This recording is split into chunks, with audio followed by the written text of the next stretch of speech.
Wave! Hi, Bill. I'm so glad you're here. We're going to have a good time today. Yep. Going to Clifton Forge. Well, y'all have a good day. Okay. Glad you're driving.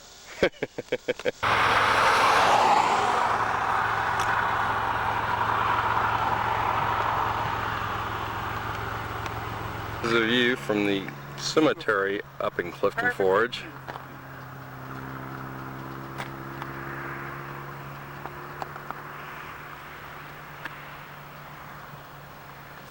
If we keep turning enough, we're going to find Cousin Doris eventually.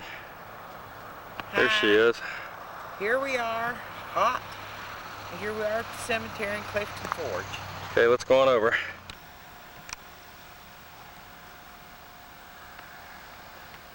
It's Uncle Top. Yeah, Uncle Top's grave.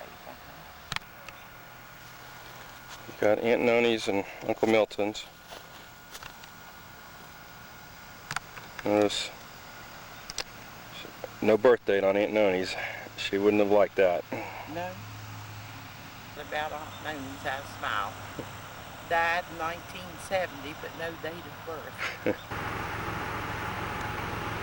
This is Cousin Icy from when I was up here, and then James, who I guess I met, but I never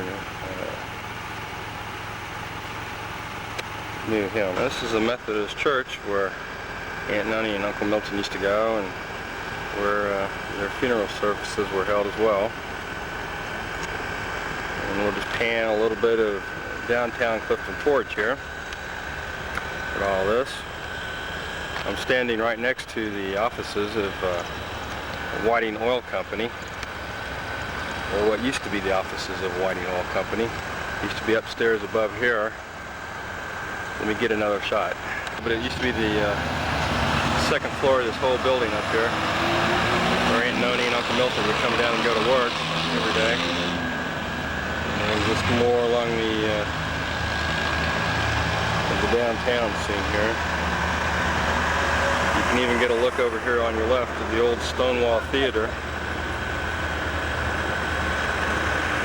It's of course not open anymore.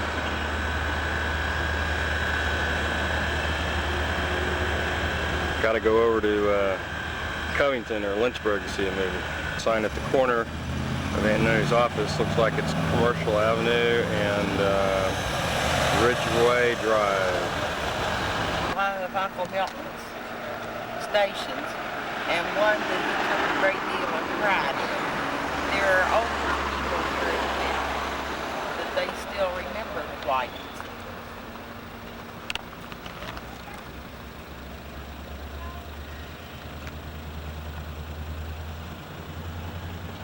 Where are we exactly? Just on the edge of the top of Main Street. Going westward. Company, and we're just filling up, getting a little bit of gas from here. While we're sitting here, Doris, why don't you tell us a little bit about the Whiting Oil Company? Well, Uncle Milton had service stations all the way up the valley at one time. Up as far as Culpeper, which really isn't too far from Washington. He had them in Culpeper, Stanton, he had Clifton, and Roanoke. He had two in Pulaski. He had this one. He had a great many service stations. How did he get started? He started, if my mind recalls, came back from World War I, and I really don't know exactly how he happened to get in the oil distributorship. He worked for a lumber company in Deerfield, Virginia, after he got back from World War I, and then in the early 20s, he got into the petroleum business. Uncle Milton was an extremely intelligent person and was very, very progressive in his thinking. He was a handsome fellow, had a wonderful personality and a terrific sense of humor, and I think everyone's like them. Well, we're about done with the gas here, so we'll go on ahead. We're walking up, is this Main Street? Yes. We're walking up Main Street, and this is the view from the other side of the Whiting Oil Company offices. I remember, Doris, didn't we? You go in those doors there and you walk straight up some stairs, or how It was around over on the other side. on the other side? Side. Oh, that's where you got in. And the offices were on the whole upstairs of this building here. And this is the rest of Main Street, and then we're going to go to Victor's Italian American Restaurant for lunch. Just to go down there and get Candy. And here, down here, is the old stone wall theater. Yeah. Now, I know you all went to the movies there, and that's the only one in town, right here. Yeah, I got it. All right. Which way do we go now? Turn to your right. Here's the Methodist church where Aunt Laura attended. And then earlier. All right, here's the post office. Still the same place that it's always been. Okay, turn to your left, and that'll put us up on McCormick Boulevard. And there's a little Street. There's a little store down here where you and Tom used to come, and Joe and I and your mother all used to come and buy. Do I turn here? Or? Yeah. Turn to your right. We're on McCormick Boulevard, going up to Aunt Nora's. Does it look familiar now? Well, not really. A little bit, though. I remember the little store, but I don't remember where it is. We come and get, well, it's on up the street just a little piece. Come and it was there when I was a kid. Come and get popsicles, and right here it is to your left. Okay, right over there. Yeah, right Is there. it still open? Bob Ward Nope. Senior Center. It's not a store anymore. No. Now do you recognize anything? Not yet. All right, we're now on the block where Aunt Nora lives. That's it on the left. No, darling, it's on the right. It's on the right. Slow down. You're approaching it. Right Here here. it is. Okay. Yep. And we'll get out here. Hey, here we are. We're at the corner of Olive Street and McCormick Boulevard, which is right on the corner where Aunt Noni's house is. It's right across the street here.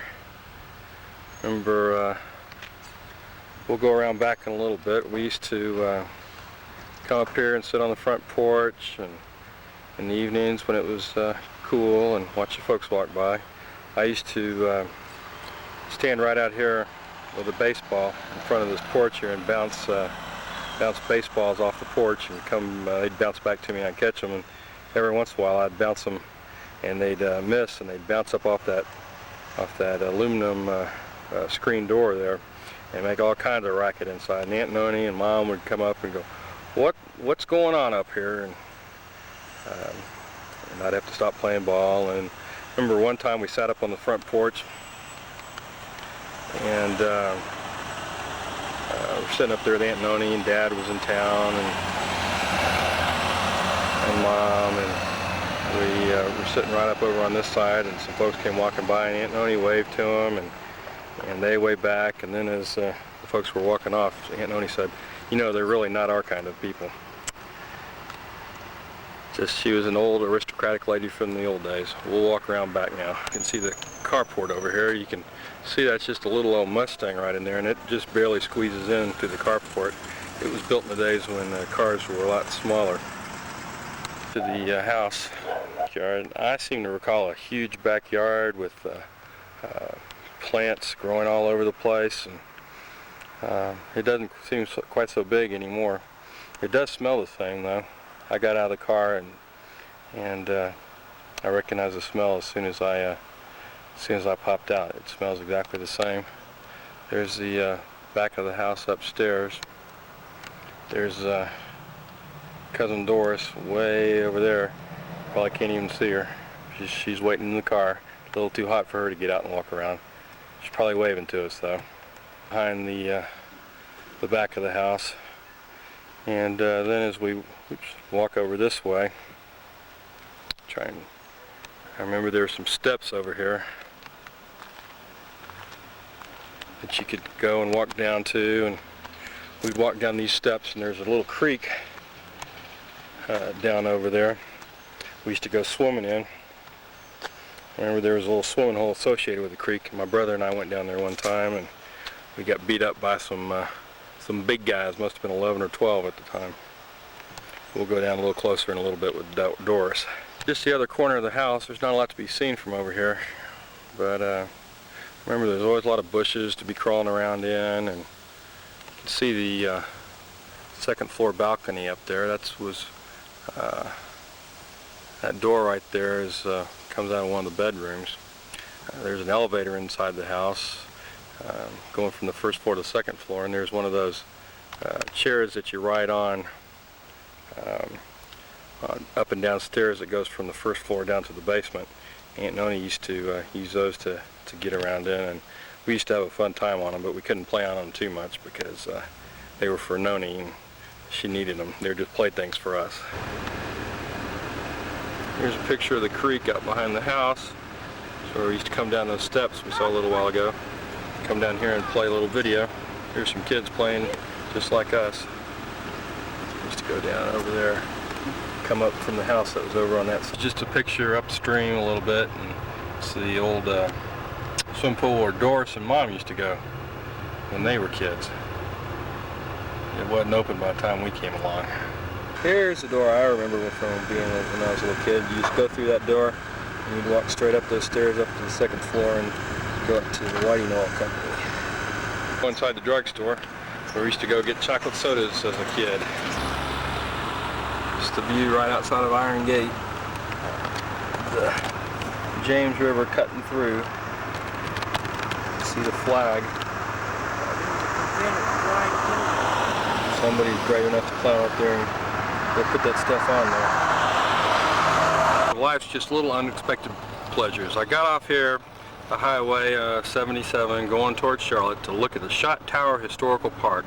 It's where they dropped shot from the top of this tower into cool water that would cool it off and make it for the soldiers back in the Revolutionary War or the Civil War, something like that. And Cousin Doris just said, well, Billy, you gotta go see this. So I said, okay, I will. And then, while I'm getting off, lo and behold, I see, where is it? This. Read this.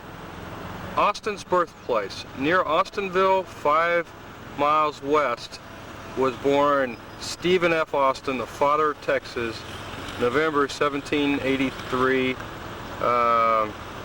He began his colony in 1821. Anyway, can hardly read it from here, but it's just one of life's little lucky things. I'm gonna go. I probably can't find it, but at least I can go look at the Shot Tower, and I've been near Stephen F. Austin's birthplace. Historic Shot Tower. We're gonna go inside for a second here and see what it's like. But they used to get way up here on top, apparently. Take their little molten lead balls and then just kind of drop them down in the middle, and I guess cool them into perfectly round little shots to kill Union soldiers with. I don't know. What do you think, Pa? Well, I'm doing it. I'm driving with my knee. I can't quite look through the viewfinder.